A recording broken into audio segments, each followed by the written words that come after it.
దాదాపు 10 నెలల క్రితం కృష్ణభిక్షు తన ఆస్తి అన్నదమ్ములకు రాసిచ్చి సన్యసించి దేశాటన చేస్తే శాంతి కలుగుతుందా అని ఆలోచిస్తున్నాడు. భగవదాజ్ఞ ఎలా ఉందోనని నాకు ఒక ఉత్తరం రాశారు. భగవాన్తో మనవి చేశాను. భగవాన్ చకితులై, అలానా, అంత తీర్మానం చేసేశారా అని రవ్వంత నిదానించి, వారి వారి కర్మానుసారం నడుస్తుంది అన్నారు. మళ్ళీ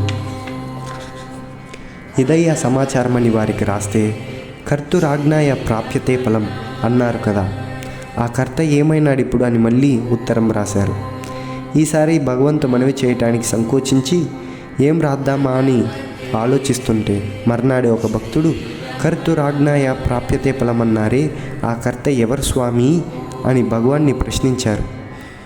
అప్పుడు భగవాన్ సావధానులై ఇలా సెలవిచ్చారు. కర్త ఈశ్వరుడు, వారి వారి కర్మానుసారం ఫలములు ఇచ్చేవాడు, అనగా సగుణ బ్రహ్మం అన్నమాట. అసలు బ్రహ్మము నిర్గుణము, అచలము.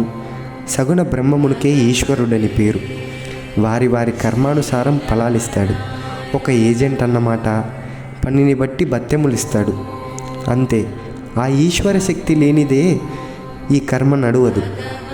అందుకే కర్మ తజ్జడం అంటారు పెద్దలు. ఇదే తాత్పర్యం అన్నారు భగవాన్.